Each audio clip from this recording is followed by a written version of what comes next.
compartir con usted mi opinión. Don William Penn, uno de los fundadores de Pensilvania, tiene una frase que a mí me parece que es extraordinaria, cuando dice: dejad pensar al pueblo que gobiernas y se dejará gobernar. Creo que es una premisa fundamental. Todo gobernante y todos los gobernantes deben tener la oportunidad de escuchar a la gente. El gran éxito de la democracia está en la posibilidad del intercambio de los actores, tanto personales como gremiales. En la medida de que se le abra espacio al ciudadano para pensar, para participar, en esa misma medida se le da la atención y se le da la resonancia que merece el ciudadano en una sociedad.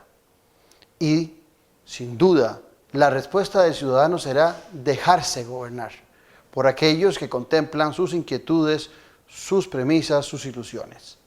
Un gobernante que no escucha comete el gran error de no hacer buena comunicación política, porque la comunicación política es mucho más que salir en televisión, es mucho más que utilizar un micrófono. La comunicación política es pensar con el pueblo. Soy Claudio Alpizar y esta es mi opinión.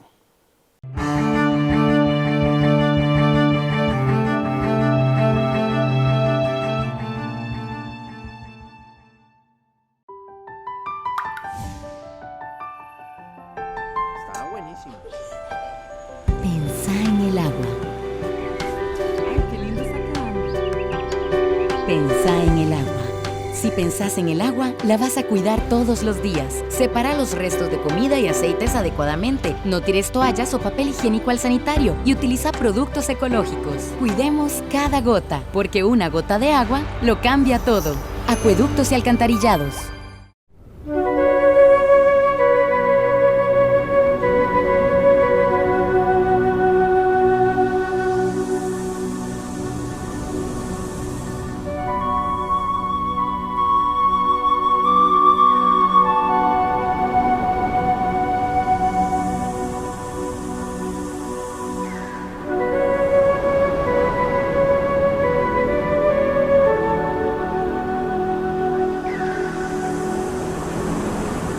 ¡Sonría!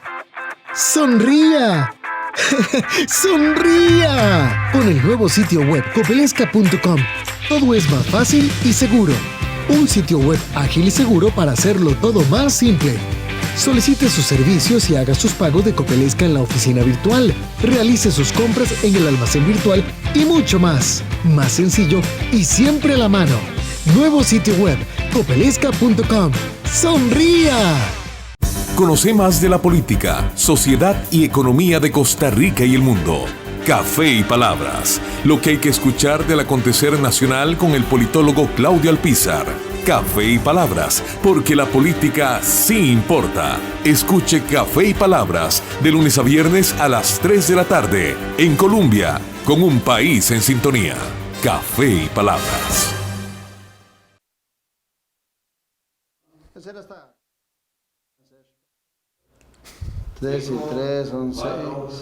3.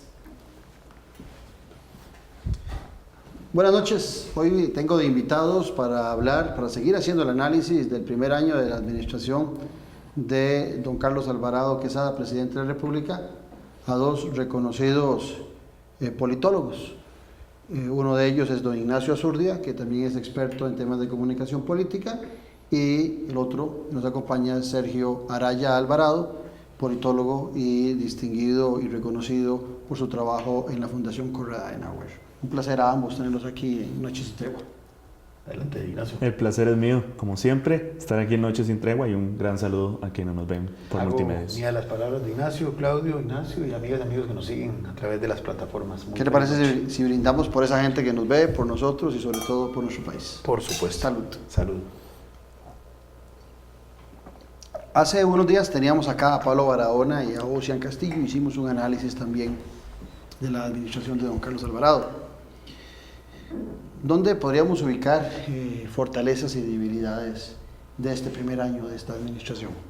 Bueno, yo tal vez arrancaría diciendo que Es una administración, como lo hablamos en algún momento en este mismo programa, que le tocó ciertas particularidades. Una de ellas fue justamente encarar una situación que era inevitable, que alguien tenía ya que concretar, que tenía que asumir, que era el tema del déficit fiscal, que había sido pospuesto no por uno, sino por varios gobiernos, por diferentes circunstancias.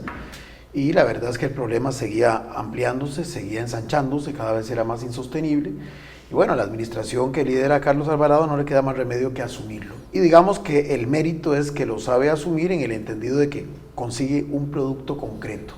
La aprobación de un proyecto de ley, hoy llamada Ley de Fortalecimiento de las Finanzas Públicas, que si bien no es la panacea, si bien no resuelve la parte estructural, dicho por su propia ministra de Hacienda, pero al menos dio una señal, especialmente a los mercados internacionales a los que más iba dirigido todo este esfuerzo, de que había una voluntad política de entrarle al tema y de tratar de llegar a una solución en un contexto que era muy similar al de los gobiernos anteriores, con un parlamento fragmentado, con un parlamento multipartito, con un parlamento en el que su fuerza parlamentaria no era la más importante y en este caso era apenas la tercera en número de diputados. Entonces me parece que esa es una cuestión que hay que rescatar, que hay que destacar. ¿Qué punto de inflexión consideras vos entre lo que fue el primer gobierno del PAC y este segundo? Claro, porque aquí hay una primera realización por lo menos tangible, concreta, medible, y reitero, se puede corregir o se puede criticar la profundidad de lo logrado, pero se logró algo.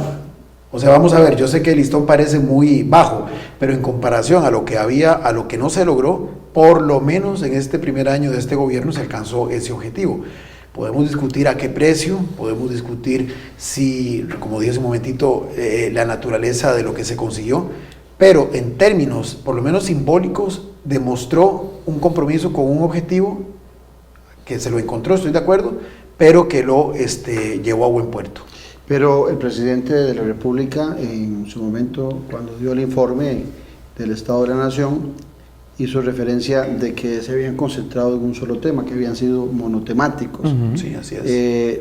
Vos como experto en temas de comunicación política y como politólogo, sabedor de que un presidente no se puede concentrar en una sola cosa, ¿qué te parece esa manifestación del señor presidente? Es que hay que hacer la diferencia entre lo tangible propiamente y las percepciones, claro. Porque lo tangible también tiene diversas percepciones dependiendo de los públicos. Es decir, cuando se habla de las obras hablan por sí solas, eso es una falacia, ¿verdad?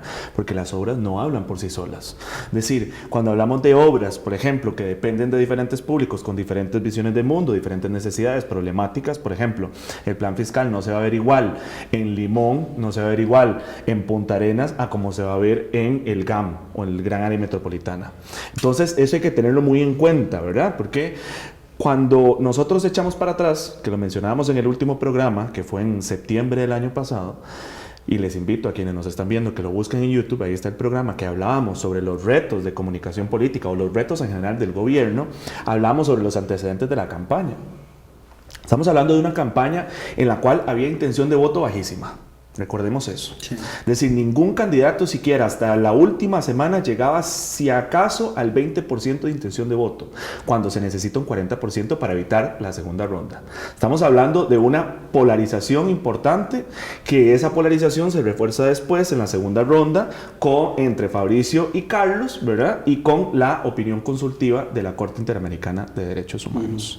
Entonces, teniendo eso en cuenta, cuando tenemos una sociedad tan polarizada y una sociedad con esta diversidad de visiones de mundo, problemáticas, necesidades, valores y demás, tenemos que tener un gobierno cuando llega propiamente al poder que se enfoque en construir legitimidad. Es decir, si yo tengo una campaña como la que tuve, tan particular, con esa polarización, con esa diversidad de necesidades y demás, y después yo tengo entendido que la sociedad costarricense es así, es decir, no es homogénea, gente que quiere pensar que la sociedad costarricense es homogénea, por ejemplo, cuando se utiliza el término de pueblo, que es un término homogeneizante, y además es un término propio del populismo latinoamericano, estamos hablando de una sociedad que es muy diversa y por lo tanto el gobierno tiene que centrarse en conectar con todos esos públicos, porque no solo les está hablando a quienes votaron por ellos, está hablando ante todos, y en eso va relacionado con cuáles son mis mensajes o cuál es mi relato sombrilla que englobe todos esos mensajes. Lo mencionábamos en el programa de septiembre. Después del plan fiscal, ¿qué? El plan fiscal es el programa estrella de este gobierno, es la política pública estrella de este gobierno. A eso venía, porque sentirá la gente algo que agradecer por el plan fiscal. O sea, al final de cuentas puede ser que sea desde lo técnico muy oportuno, como bien lo planteabas vos. Pero el ciudadano común y corriente, de a pie, en el buen sentido de todos esos términos, valorará eso como un logro presidencial a razón de que su situación personal sigue siendo precaria, deprimente, no hay empleo. Me atrevería a creer que más bien lo va a valorar negativamente, porque recién vamos a comenzar a experimentar los resultados de la aplicación ya de la integralidad de lo que es la ley de fortalecimiento de finanzas públicas. En este mes de julio, en julio. En julio prácticamente, cuando ya digamos todos los que brindan servicios liberales van a tener que incluir ese 13% del impuesto al valor agregado, solo para citar un punto, más digamos las asociaciones de desarrollo y un montón de sectores sociales que de un momento a otro se van a ver en una realidad totalmente distinta a la que conocían.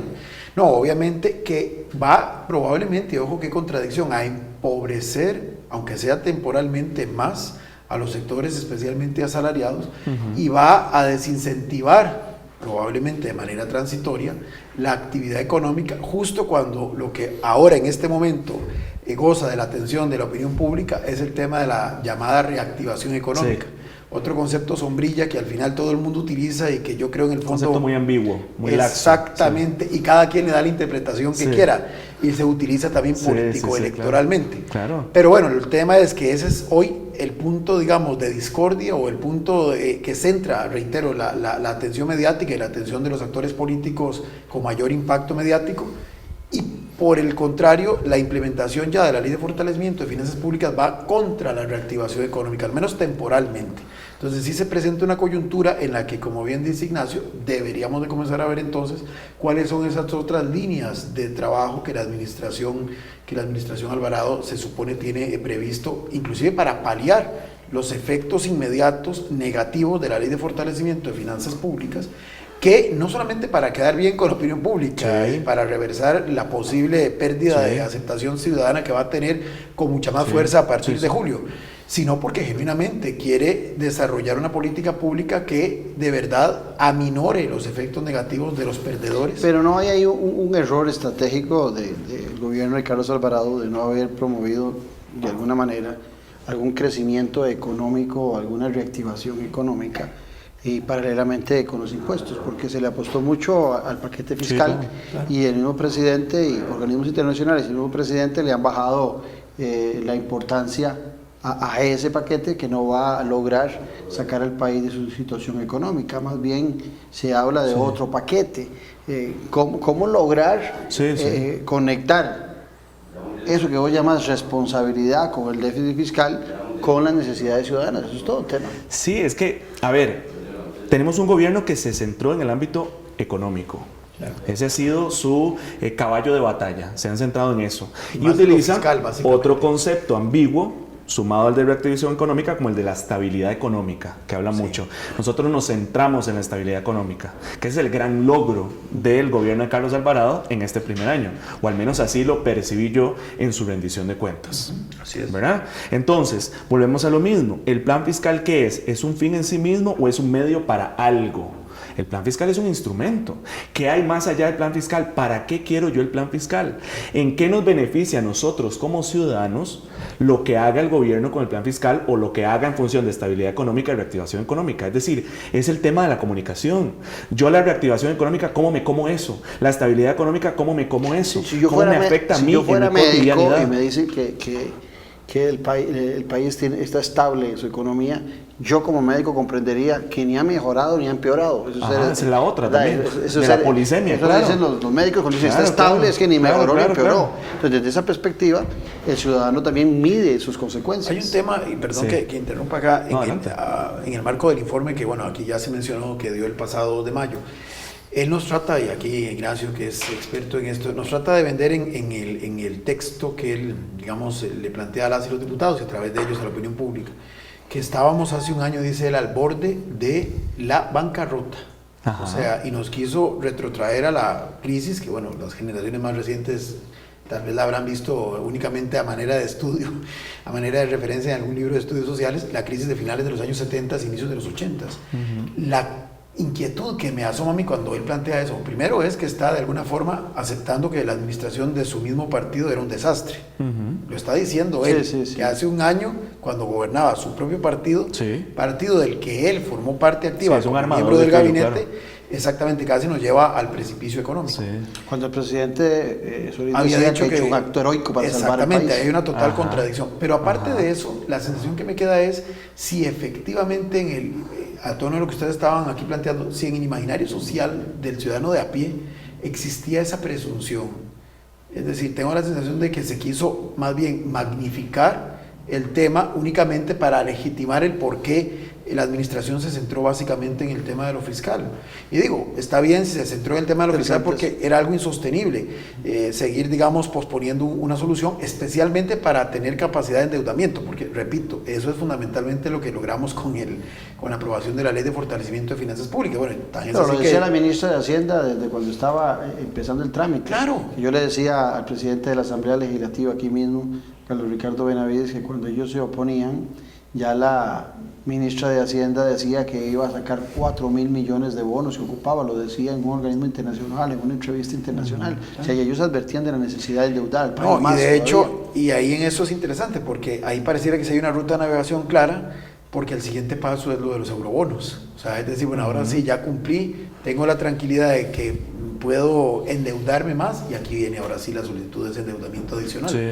Pero entonces a lo que voy es que no sé hasta qué punto es tan, digamos, peligroso jugar con estas expresiones, crear esta sensación de, un ambiente tan negativo. De caos, un ambiente que además sí es objetivamente negativo, porque cada día lamentablemente se cierran empresas, cada día vemos que hay más locales vacíos que le ponen el dueño del local un rótulo de se vende o se alquila, lo que evidentemente significa que se ha desacelerado la actividad económica. Cada vez hay, bueno, la tasa de desempleo sigue subiendo. Ahora le llaman los desalentados a los que ya ni siquiera quieren, no es que no quieran, es que se cansaron y además no tienen recursos para seguir buscando trabajo cuando sencillamente el mercado laboral está muy restringido. Bueno, le llaman los desalentados. Entonces, en ese contexto, y repito, con lo que se avecina, por lo menos temporalmente, cuando ya se implemente toda la Ley de Fortalecimiento de Finanzas Públicas, el riesgo que se corre el presidente es que ahora sí su discurso, digamos, sea poco creíble y poco adherente. Y no suscite esa confianza que se requiere en un momento de crisis. Bueno, es que hay en esa misma línea, que se puede avecinar. Claro, pero en esa misma línea que vos decís, se vendió como que esa era la panacea. O sea, que ese bosque dominara esos temas, que eso era la salvación. Y resulta que ahora nos dicen que no es la salvación. Entonces es como hoy viene el lobo. Es que aquí hay una ironía. Es decir, tenemos un gobierno que está centrado en que son los héroes de la estabilidad económica. Pero a la vez el discurso puede generar más bien más inestabilidad económica porque genera esa incertidumbre y ese pesimismo. Entonces, tenemos una agenda política que no conecta con la agenda pública, pero cuando conecta con la agenda pública, conecta negativamente, es decir, genera desazón y genera reacciones negativas o pensamientos negativos en la ciudadanía, en términos de economía, que ahora lo estamos viendo. Habría que ver qué tanta causalidad hay. Pero hay una cierta correlación, ¿verdad?, entre la incertidumbre, esa sensación que generaron y lo que está pasando hoy en día con el consumo. ¿No le hubiera servido al presidente ser, ahora que vos lo decías y vos que te preocupas y pones tanta atención a la comunicación política, no hubiese sido mejor para el presidente haber aceptado en su discurso que había recibido las arcas vacías, que había recibido un Estado que no era el apropiado? De todas formas, ya ni siquiera en el país está don Luis Guillermo Solís, pudo haberlo hecho perfectamente y haber un poco salvado el barco, pero no lo hizo. Es que eso es con lo que tiene que jugar, que mencionaba muy bien Sergio. Es decir, qué tanto me distancio yo del gobierno anterior y qué tanto me agrupo con el gobierno anterior para las cosas positivas o que me convienen y cuáles no me convienen, ¿verdad? Pero al fin y al cabo, detrás de todo esto, detrás del tema que decía en la primera etapa de su campaña, continuar con el cambio, continuemos con el cambio. Pero el contexto del cementazo no lo benefició para continuar en esa línea discursiva y tuvo que dar un viraje. Claro. Porque necesitaba hacer la continuidad distanciada paradójicamente, del gobierno anterior. Pero también lo de borrón y cuenta nueva. Ajá, también. Exacto. Es que aquí hay varios elementos. A ver, nosotros nos podemos centrar en el tema de la economía, que era lo que les mencionaba. Pero ¿cuál es la sombrilla que está encima de todo esto? Es decir, ¿cuál es el relato del gobierno? ¿Cuál es el norte? ¿Qué hay más allá del plan fiscal, del crecimiento económico?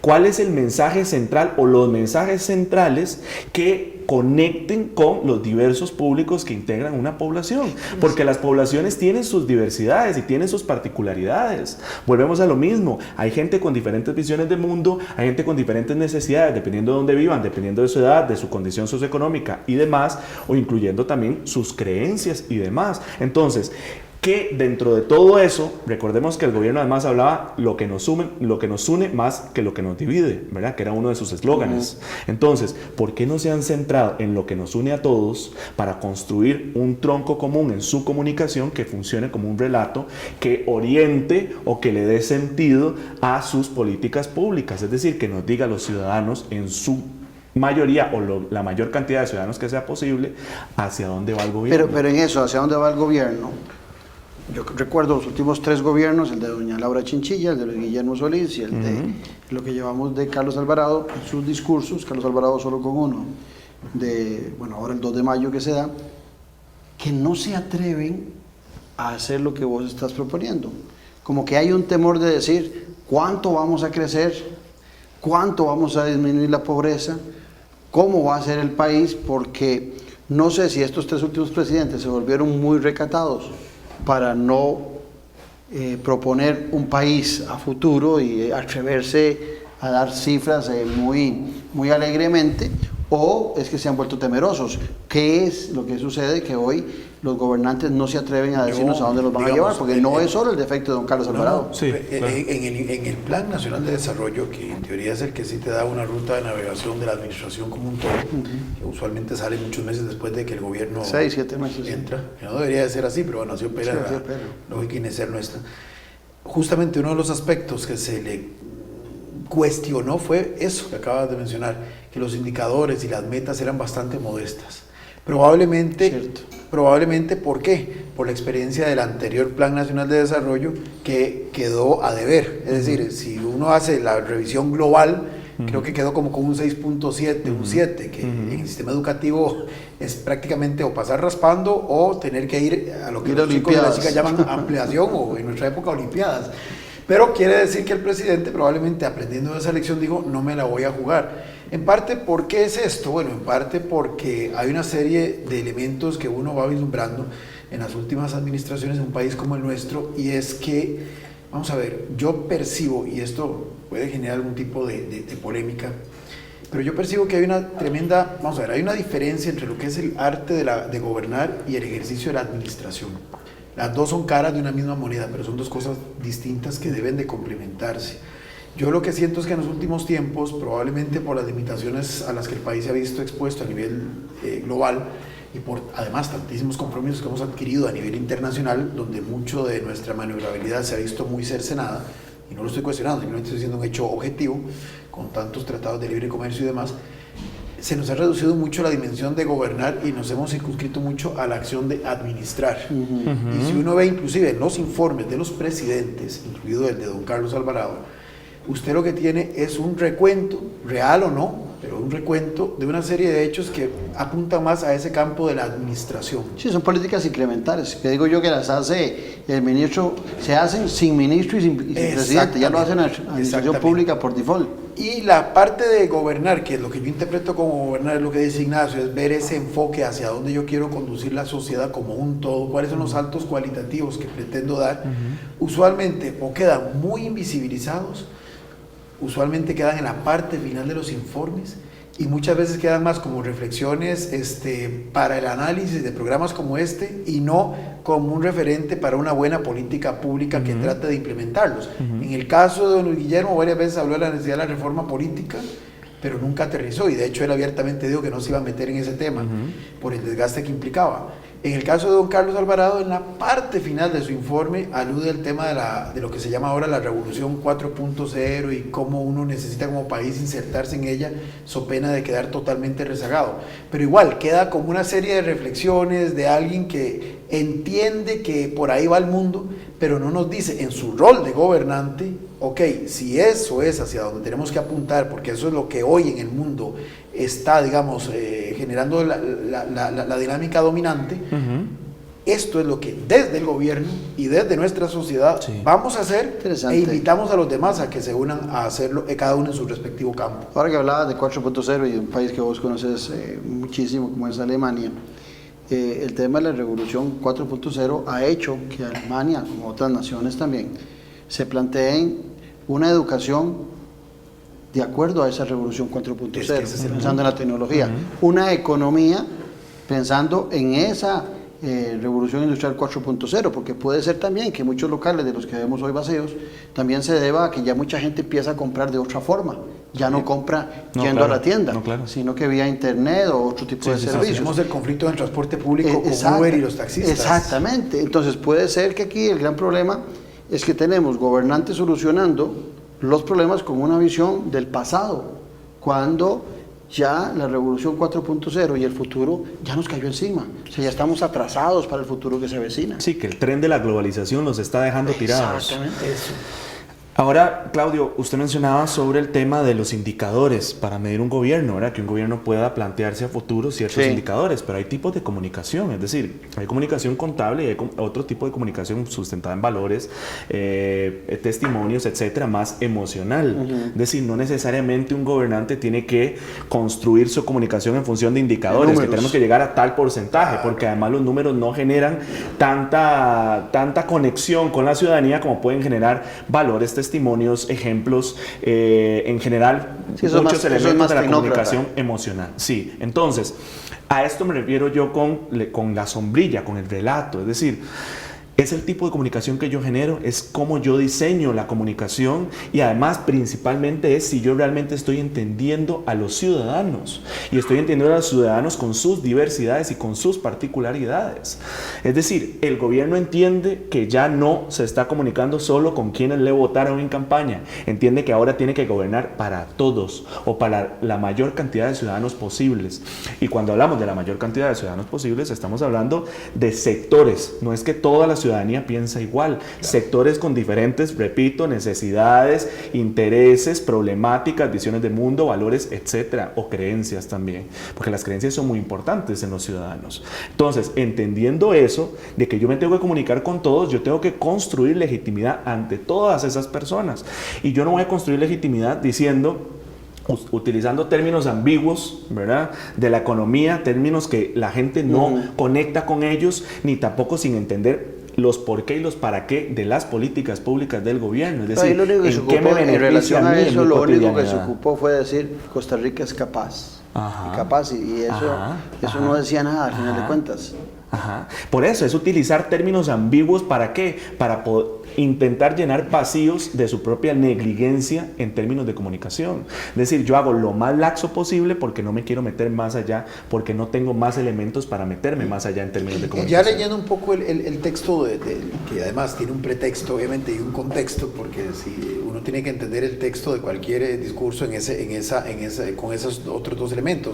El contexto en el que se desarrolla, que es el que lo define, y un pretexto que es el que se supone se pretende justificar a través de eso que se está diciendo explícitamente. Yo percibo a lo largo del discurso, pero especialmente en varios segmentos, especialmente al inicio y al final, que es cuando se hace lo que dice Ignacio, una narrativa menos tecnócrata, una clara percepción de que este es un país polarizado. Bueno, él mismo es fruto, como bien lo dijiste hace un rato, él gana fruto de la polarización exactamente, que le benefició electoralmente, pero que ahora le está generando problemas para el ejercicio del gobierno. Entonces, da la sensación, por lo que él plantea en algunos aspectos del discurso, que justamente quiere manejarse con tal nivel de equilibrio para justamente no crispar más el ambiente, que eso lo puede estar llevando en algunos aspectos a una suerte de inacción o de forjarse metas muy modestas, porque siente que está manejándose en un entorno muy sinuoso en el que puede dar un paso en falso en cualquier momento. Uno dirá, bueno, pero eso se contraviene con el tema de lo fiscal y toda la generación de crispación que produjo a nivel social. Claro, pero vuelvo al tema, era un punto que ya era sí o sí insostenible. Yo no quisiera, y lo dije en aquel programa que menciona Ignacio, Yo no quisiera que los grandes avances que se puedan dar en el resto de la administración tengan la misma impronta de que yo consideré un logro, que sea porque la situación objetiva ya no da más y entonces, como se dice popularmente, con el agua hasta el cuello, no me vea más que obligado a tomar ciertas decisiones, por muy impopulares que estas sean, aunque él 2 veces lo dijo en el discurso, que a veces había que gobernar no para complacer, sino para resolver.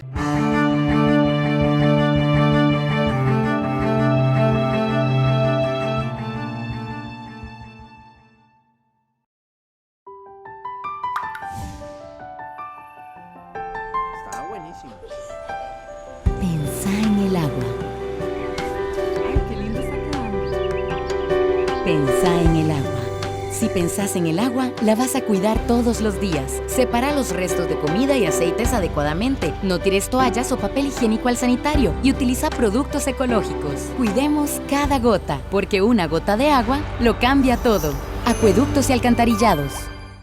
Conoce más de la política, sociedad y economía de Costa Rica y el mundo. Café y Palabras, lo que hay que escuchar del acontecer nacional con el politólogo Claudio Alpizar. Café y Palabras, porque la política sí importa. Escuche Café y Palabras de lunes a viernes a las 3 de la tarde en Colombia, con un país en sintonía. Café y Palabras. Las buenas empresas tienen una conexión. Solo las mejores están doblemente conectadas. Asegure la continuidad de su negocio y adquiera su redundancia de fibra óptica con un 50% de descuento al adquirir un enlace primario. Sea parte de las empresas doblemente conectadas y que nada detenga su negocio. Conversemos al 4080-4080. Telecable Empresarial, su aliado confiable en conectividad. ¡Sonría! ¡Sonría! ¡Sonría! Con el nuevo sitio web copelesca.com, todo es más fácil y seguro. Un sitio web ágil y seguro para hacerlo todo más simple. Solicite sus servicios y haga sus pagos de Copelesca en la oficina virtual. Realice sus compras en el almacén virtual y mucho más. Más sencillo y siempre a la mano. Nuevo sitio web copelesca.com. ¡Sonría!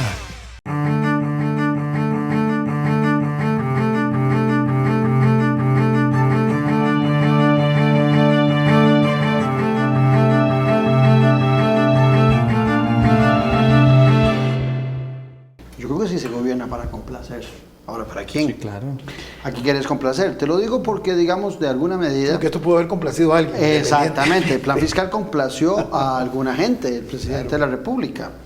Esa complacencia, tal vez, en una autocracia, sería un silencio absoluto, pero estamos en democracia. Y si hay algo que cuesta gobernar es en democracia. Por supuesto. Y dentro de ese marco, yo he sentido que tanto el gobierno de don Luis Guillermo Solís como el actual han pensado después de la segunda ronda, donde ganan con una votación significativa, que yo creo que exageran en valorarla, ¿verdad? Porque es en la segunda ronda, piensan que el voto genera razón pública, ¿verdad? Como que eso es suficiente para gobernar. Que genera legitimidad pero priori. No hay una legitimidad a priori, exactamente. Ajá. No existe la legitimidad a priori. No. Entonces, desde esa perspectiva se les olvida que en el ejercicio de la función, en democracia, sí hay que complacer. Sí, claro. Porque en una dictadura usted no tiene que darle cuentas a nadie. Sí. No tiene sentido Sí. desgastarse en saber qué piensa el ciudadano. Pero si usted gobierna en democracia, la complacencia sí sigue siendo un elemento fundamental para que los diferentes sectores estén tranquilos, porque si no viene el problema entonces de la paz social. Sí. Estás incentivando también molestia en la paz social porque hay un descontento sobre las políticas que se deciden. Sí. Bueno, tal y como mencioné en una publicación que hice en mi página en Facebook de Hablemos de Comunicación Política, lo que hace el presidente Carlos Alvarado en su rendición de cuentas del 2 de mayo, cuando habla de que él llegó a resolver, no a complacer, es una narrativa para darle vuelta a la narrativa imperante en la agenda pública, que es que cuando yo tengo datos que me perjudican totalmente en términos de estudios de opinión, es decir, que me están valorando bastante mal, que yo tengo una carencia de legitimidad, yo le trato de dar vuelta. Porque entonces, ¿qué es? Tratar de construir un liderazgo de que yo no vine a ser popular, sino a resolver y a tomar decisiones impopulares necesarias para Costa Rica. ¿Se dan cuenta? Es decir, igual es una estrategia narrativa. Es decir, cuando él está tratando de distanciarse de las narrativas, está construyendo una narrativa ¿para qué? Para ver si puede recuperar su popularidad, y eso está centrado en el tema del plan fiscal, la estabilidad económica y demás. Es decir, cuando yo me doy cuenta que mi comunicación no ha funcionado, en vez de asumir errores de que mi comunicación no ha funcionado, de que mi comunicación ha sido negligente, yo más bien trato de darle vuelta de que al final yo quería que la comunicación fuera así porque tenía que tomar decisiones impopulares. Y a la vez, cuando yo digo eso, yo trato de construir una imagen de que soy un gobernante decidido, no centrado en eso, sino que está tomando decisiones difíciles. Pues eso nos lleva entonces a ver si la personalidad, si el lenguaje corporal, si el comportamiento del presidente le da para tomar una posición tal y como la que estás diciendo. Porque las dudas que se empiezan a generar es si, tal vez porque no nos llamemos a engaño, el presidente era un desconocido antes de la campaña electoral y es conocido por la ciudadanía prácticamente en la segunda ronda. Entonces, siendo desconocido, nadie sabe cuál es su carácter, cuál es su estilo, cómo se comporta, nunca lo han visto. Sí, su reputación. Sí, su reputación, su estilo de gobernar. Entonces, aquí viene la pregunta. ¿Coincide el estilo de gobernar del presidente Carlos Alvarado con esa narrativa que trata de vender de hombre fuerte, de hombre poderoso que va a tomar decisiones complicadas? Sí. No, es que recordemos que en el contexto del plan fiscal, el gobierno y Carlos Alvarado trataron de construir una imagen de que era un líder que iba contra quienes adversaran la necesaria panacea del plan fiscal. Inclusive digo, los sindicatos en un momento porque construyeron un discurso. No esperaban que un muchacho de 38 años tomara esta decisión, pero más bien lo que hizo fue torear a los sindicatos. Recordemos, era construir un discurso de yo contra ellos, un discurso más del ámbito electoral que del ámbito gubernamental, porque si estamos hablando de construir legitimidad, yo no puedo estar pensando en confrontar con la ciudadanía, sobre todo cuando vemos los datos del CIEP, la última encuesta cuando midieron el tema del plan fiscal, y más del 60% estaba diciendo que había que pausar y renegociar el proyecto. Es decir, dentro de toda esa nebulosa, dentro de toda esa incertidumbre que había en la ciudadanía con el tema del plan fiscal, un plan fiscal que no legitimaron, ¿verdad? Lo comunicaron muy mal y lo metieron a la brava. Entonces teníamos una ciudadanía que no estaba diciendo, no, yo soy equipo Carlos o Team Carlos, ¿verdad? Como dirían en redes sociales, o soy Team Sindicatos. No, yo estaba más bien diciendo, ok, el plan fiscal me está generando desconfianza, todo esto que está pasando me está generando desconfianza. Por lo tanto, dentro de todo esto, dentro de esos que se están peleando, esos niños, por decirlo de alguna manera, del presidente y los sindicatos, yo no me voy a meter en ese pleito. La mayoría de ciudadanos no lo vio así, sino que dijo, suave, a mí esto no me gusta, entonces pausen y renegocien el proyecto. Y así fue lo que pasó. ¿Por qué? Porque eso fue un liderazgo mal concebido por parte del gobierno y de Carlos Alvarado. Es decir, esa no era la manera de abordar un plan cuando el plan ni siquiera estaba legitimado. Es decir, lo primero había que legitimarlo ante toda la ciudadanía, porque yo no voy a implementar una política pública por implementarla. Yo tengo que convencer a los ciudadanos para qué necesito implementarla. Y en esa línea, justamente, que era lo que quería complementar, el discurso como un todo me parece que retrata justamente cuál es la valoración que él tiene de sí mismo y de cómo él percibe que la sociedad lo está percibiendo, porque lo sentí como un discurso muy a la defensiva, totalmente, y además, y por otro tema, ahora lo voy a mencionar como una cuestión anecdótica, pero que también retrata un poco este nivel de, digamos, de tensión que le ha caracterizado en este primer año. Tengo la sensación de que el presidente está consciente de que justamente hay sectores importantes de la sociedad que cuestionan que él sea el que realmente tiene el control de su gabinete y que tiene el control del gobierno. Y por eso necesitó una y otra vez reiterar ese liderazgo fuerte. Un liderazgo fuerte que, sin embargo, pareciera no lo es tanto en la práctica, cuando justamente se ve muy afín a ciertos sectores con los que prácticamente no entra en discordia, y sí, como bien lo planteaste, muy confrontativo con otros sectores y poco abierto a la negociación y al diálogo. Porque yo decía también que, si bien es cierto, uno, para hacer un pequeño paréntesis, uno podría decir, bueno, los sindicatos quedaron muy deslegitimados. Bueno, sí, ellos perdieron su objetivo inicial, que era evitar que el proyecto se aprobara, y eso no se puede tampoco ignorar. No, claro, totalmente. Pero ciertamente el gobierno tampoco es que gana en esta batalla. No. Porque al final el gobierno acepta que la única manera de que los sindicatos pierdan es cuando se judicializó el asunto. Porque son los tribunales, y con aquel famoso cuento de que unos jueces resolvían de una forma y los otros resolvían de otra, y el tribunal de alzada resolvía distinto al que había resuelto en primera instancia. Pero la realidad es que por 1 mes y medio todo el conflicto que era político se trasladó a estrado judicial, y el gobierno deliberadamente lo aceptó como una herramienta. ¿Para qué? Para ganar tiempo, para lograr que el proyecto se aprobare. Por eso aquellas famosas negociaciones preliminares en las que medió la Iglesia Católica fueron una cortina de humo en la que ambas partes estaban conscientes de que se estaba llegando únicamente a perder el tiempo. Entonces, no es que la derrota de los sindicatos era un maquillaje para ganar tiempo, era una cortina de humo. Un aparente diálogo. Sí, un aparente diálogo. Creo que la Iglesia lo entendió a tiempo y por eso prefirió más bien salirse. Claro, salirse. Pero vamos a ver, la derrota real, objetiva de los sindicatos no significa necesariamente la victoria del gobierno. Y creo que en el fondo el presidente es consciente de eso. Decís vos. Fue un perder, bueno, desde el punto de vista de imagen y de posicionamiento, pensando a futuro. En lo inmediato, pues el proyecto ahí está convertido en ley. ¿A qué precio? Ese es el tema. Exactamente. Pero aquí el presidente me parece que muestra esa clara percepción de que se siente débil y por eso necesita reforzar justamente lo opuesto.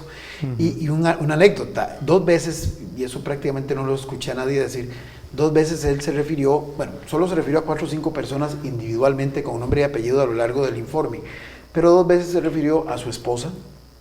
Y lo que me llamó poderosamente la atención es que en las 2 oportunidades aludió a ella sin establecer el vínculo que tiene con él. O sea, en ningún momento dijo ni mi esposa ni la primera dama. Él reafirmó que era la arquitecta, o sea, aludió a su profesión. ¿Por qué? Porque, bueno, se ha hablado ya en varias oportunidades a nivel de la opinión pública de cuál es la legitimidad que tiene doña Claudia, que desde el punto de vista técnico es una mujer muy preparada, claro, y nadie puede objetar eso. Desde el plano administrativo pero desde el punto de vista administrativo exactamente no tiene ninguna justificación el que esté tomando las decisiones que esté tomando, o el que la haya puesto inclusive al mismo nivel de los vicepresidentes y del ministro de la presidencia a coordinar los 5 polos regionales en los que él dice pretende poner énfasis a partir del segundo año. Entonces me llama la atención que 2 veces, y casi al inicio y al final, cuando alude a temas relacionados a cosas que están, digamos, siendo de alguna forma gestionadas desde el despacho de la primera dama, hiciera especial énfasis en ese tema, en que era la arquitecta Claudia. A mí me llamó en esa misma línea me llamó la atención que en algún momento, cuando se estaba presentando el plan de descarbonización, el presidente Carlos Alvarado, cuando estaba hablando de los que estaban sentados en esa presentación, dijo, bueno, y la arquitecta Claudia Dobles. Que mucha gente dice que no votaron por mí, sino que votaron por ella. Y yo dije, miente el presidente, porque doña Claudia nadie la conocía en ese momento, ¿verdad? Eso le pasaba un tanto a Antonio Álvarez de Sante, cuando la gente decía, mejor que fuera la candidata Nuria Marín y no él, ¿verdad? Claro. Pero en el caso de Carlos Alvarado, ella se fortalece a partir de que es primera dama, no antes en la campaña electoral. Entonces, ese efecto que vos decís de tratar de buscar a alguien que en el sector empresarial es bien vista como la primera dama, que tiene buena imagen, es un poco para tratar de solventar las debilidades que él está percibiendo en su imagen. Es que hay varios elementos, es decir, yo me puedo centrar en mi gobierno para erigir una figura o irla posicionando, pero si ni siquiera yo como gobierno tengo la credibilidad o bien la legitimidad para posicionar una figura, habría que ver los números a ver si realmente le está funcionando, de ser ese el caso, la jugada, es decir, de posicionar una figura para las próximas elecciones, cuando dentro del contexto en el que estamos tenemos un gobierno con poca legitimidad. Pues usted no puede potenciar a alguien para unas futuras elecciones cuando en el ejercicio de la función está haciendo todo lo contrario para que no se elija ni ella ni nadie. A eso me refiero, es decir, si yo tengo un mar de percepciones negativas, no me sirve de nada yo estar ahorita pensando en una estrategia para potenciar a mi sucesor o sucesora, porque no tengo credibilidad, porque al fin y al cabo en la comunicación no solo es lo que yo digo, sino quién lo dice, que lo digo yo o lo dice alguien con cierta credibilidad, me explico, es decir, al fin y al cabo en la comunicación tanto el mensaje como el emisor son parte del mensaje. Me explico. Y luego, con respecto a lo que dice Sergio sobre el plan fiscal, incluso en mi página en Facebook de Hablemos de Comunicación Política, yo hago una publicación sobre el plan fiscal cuando se aprueba propiamente o le da luz verde a la Sala Constitucional, que es pensar que el hecho de que los tribunales le den legitimidad o le den luz verde, mejor dicho, no legitimidad, sino luz verde al plan fiscal, no significa que va a generar por automatismo legitimidad en la ciudadanía en torno al plan fiscal. Eso es importante, es decir, un gane en los tribunales no significa un gane ante la ciudadanía, y eso lo hemos visto en incontables ocasiones en los estudios de opinión que valoran a este gobierno. Ahora, si el presidente hubiese ganado en primera ronda con la gente que votó por él, por los apoyos que tuvo, hubiese sido más fácil para el presidente tomar algunas decisiones porque ese apoyo hubiese sido muy grande, sus propuestas progresistas y demás. Pero cuando el presidente gana en la segunda ronda, se le hace un arroz con mango su proyecto de gobierno. Ya no es tan puro. No. Y sabemos que en las campañas electorales los apoyos no se sostienen, no tienen continuidad. ¿Estará cumpliéndole a alguien el presidente de la República? Porque la impresión, por ejemplo, en el campo empresarial, tenemos claro que los empresarios en primera ronda se degustaban entre Antonio Álvarez y Rodolfo Pisa. Y en segunda ronda se movieron en gran cantidad hacia Fabricio Alvarado porque lo veían conservador y abierto en lo económico. No va a ser hasta que Carlos Alvarado es presidente que el empresariado, los grupos poderosos, se le acercan. ¿Le estará cumpliendo a ese grupo, a ese sector, y estará fallando en otros? Y les pregunto, porque en los últimos días ha dado la impresión de que el mismo sector comercial, empresarial, de las diferentes cámaras empiezan a alejarse y a hacer críticas más rudas al presidente de la República. Yo agregaría que inclusive a partir del 8 de marzo comienza a bajarse un poco la preocupación del sector empresarial con la adhesión de Rodolfo Pisa y el equipo de Rodolfo Pisa, más que Rodolfo Pisa en sí mismo, el círculo que estaba alrededor suyo, que luego termina, como bien estás tratando de plantear, incorporándose al equipo económico de la administración, con doña Edna Camacho coordinando el equipo económico, con doña Rocío Aguilar, que aunque no está tan directamente vinculada al PUSC, pero de alguna forma representa a estos sectores que ellos se sienten más tranquilos, con más confianza de que al PLUSC. No, y de que las políticas económicas justamente no van a dar ese viraje a una visión, digamos, izquierdosa, socialista, progresista, ¿verdad? Exactamente. Que en algún momento tenían temor, por ejemplo, de que fuera la vicepresidenta doña Epsi Campbell la que asumiera tales tareas.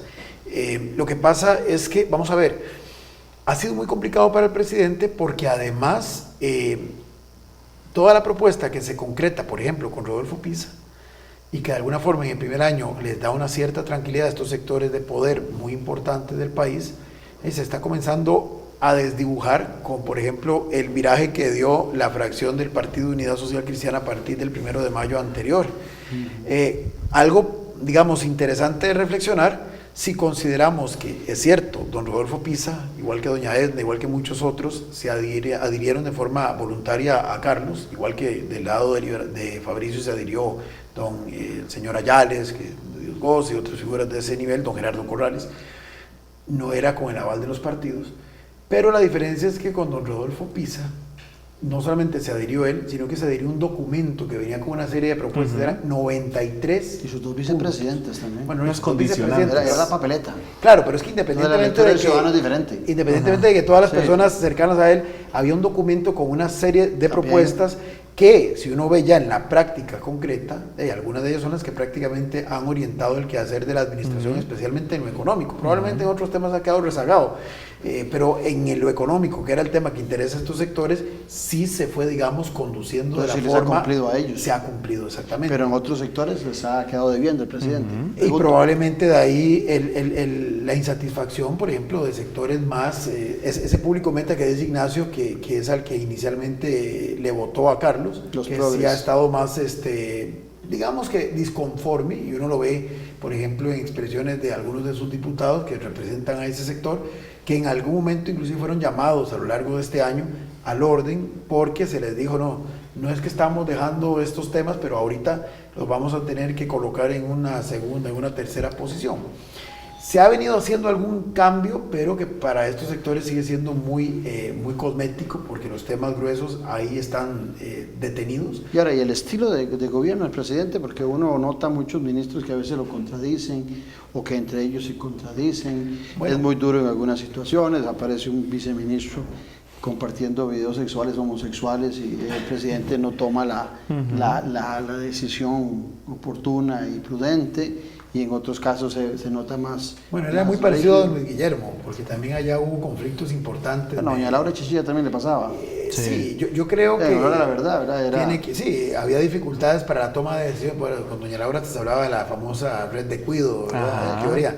Pero vamos a ver, creo que ese es un fenómeno, en el caso de don Carlos, me parece por la misma forma en que se integra, las condiciones en las que él llega al poder, ¿verdad? Es que yo he insistido en otras oportunidades, cuando usted va a organizar un equipo de lo que sea, y en política debería ser con mucha más razón, se supone que toda la gente que usted integra está alineada con su misma visión, con sus mismos principios, con su enfoque, con lo que usted quiere. Claro. Y que lo que logra es enamorar a la gente, claro, o ya sea porque ellos están convencidos, ellos y juntos construyeron esa visión, o porque su visión es tan clara, es tan, digamos, dominante, que termina convenciendo a otros. Pero el problema es cuando usted comienza a sumar gente únicamente porque necesita cumplir con los espacios que la ley le obliga a llenar, y no necesariamente son personas que vienen de su riñón, en este caso con mucha más razón menos porque no venían directamente del Partido de Acción Ciudadana. Y no tiene gente el PAC, después de tantos años de estar en la palestra. Vamos a ver, o sea, no tiene gente para hacer un gabinete más puro. Yo pienso que los partidos tienen un problema en general, y es que son ahora más que estructura. Vamos a ver, nunca han sido estructuras monolíticas, porque además eso es contra natura de lo que es la figura del partido político. Pero antes había por lo menos ciertos elementos cohesionadores de los partidos que, independientemente de las luchas intestinas que siempre hay, terminaban alineando en pro de una determinada orientación. Ahora me parece que más que partido lo que hay son personalismos, alrededor de los cuales giran facciones, o sea, grupos dentro de esos partidos, y lo que hay es una suerte de lucha que se traslada al ejercicio del gobierno, sea quien gobierne. Entonces usted tiene el gobierno de Laura con los lauristas, no necesariamente con los de otras tendencias del partido. Pero era más partidario el gobierno. Pero aún ahí había más cohesión, porque es un partido más tradicional. Y lo vimos ahora. Pero en esta justificación que da el presidente de un gabinete de unidad nacional. De unidad nacional, termina uno creyendo que más bien era de necesidad nacional, porque no había. Y un mosaico, complicado. Sí, es que la segunda ronda, y él ese acuerdo. Y él sin la fuerza, sin el carácter suficiente. Sí, es que, a ver, hay que verlo en perspectiva. Es decir, ese acuerdo entre Pisa y Carlos Alvarado en segunda ronda condiciona, obviamente, el ejercicio del poder. Pero aquí hay varios elementos que uno puede discutir. Es decir, tengo equipo, meto solo a mis amigos, meto a la gente más competente que además sean mis amigos. Esa es otra pregunta, ¿verdad? También, porque yo puedo poner gente afín a mí, pero si no son lo suficientemente competentes, también eso es algo que me puede dar problemas en el ejercicio del poder. Entonces, de nuevo, si hablamos de relato en comunicación, yo primero tengo que construir, en términos de comunicación interna, una articulación dentro del gobierno. Pero si yo tengo esas condicionantes, es al presidente al que le toca la responsabilidad de generar esa visión en conjunto, de articular a su equipo, porque él es el que tiene que dar la visión. Ahí sí estamos hablando de liderazgo, y bien concebido. Un líder que jale a su equipo, que lo siga a su equipo y que vaya en el mismo norte, que trace ese norte. Le hubiera sido más fácil con gente del PAC, se nos va el programa. No creo, porque hay facciones al interior del PAC muy fuertes también. Y de hecho, vamos a ver, su misma candidatura, si el gobierno es un gobierno de unidad nacional o de necesidad, como lo planteas, la candidatura de él también trata de montarla en función de la necesidad de reunificar al PAC. Porque recordemos que la administración pasada había separado a un sector importante del PAC tradicional, que hoy, dicho sea de paso, tiene una gran presencia y un gran dominio en la parte de lo que al PAC corresponde en el gobierno actual. Nadie va a negar la influencia y el peso que hoy está ejerciendo, por ejemplo, don Otón Solís, que en el gobierno anterior, siendo un diputado oficialista, más bien parecía un diputado de la oposición. No solamente porque cuestionaba, sino porque lo tenía muy marginado la propia administración de la que se suponía él formaba parte. Pero hay un tema importante en esto, y es que si fuera solo un problema de comunicación, ya hubo un primer sacrificado, y no es gratuito que uno de los primeros ministros que no llegó ni al año fue justamente el que era ministro de comunicación, don Juan Carlos Mendoza. Pero si después de don Juan Carlos Mendoza el problema sigue, entonces suscribo muy bien lo que dice Ignacio. Pareciera que la narrativa, sí, claro, que no es al ministro de Comunicación a quien le compete construirla, no está bien No, y como, armada. como ministra también fue sacrificada Epsi Campbell. Sí. Bueno, el tema de Cancillería. Es que Pero la 30 política y la comunicación son inherentes. Es decir, si yo no tengo contenido político, yo no puedo comunicar cualquier cosa. Yo tengo que tener contenido político. Y en eso también estamos hablando de la articulación de este gobierno de unidad nacional. Claro. Y ya que termina el programa, yo quisiera invitar a quienes nos ven a que lean un artículo que se llama Todo gobierno necesita de comunicación política, que escribí hace un año más o menos, que habla precisamente sobre los retos de este gobierno en términos de comunicación política, y lo publicó el Semanario Universidad. Bueno, muchas gracias, Sergio, muchas gracias, Ignacio. Con muchísimo gusto, siempre es un placer. Pero sobre todo ustedes por habernos acompañado aquí en el programa de la política con P mayúscula. Los veo en 8 días para hablar de otro tema interesante. Un abrazo. Salud. Ya te tomaste el agua vos.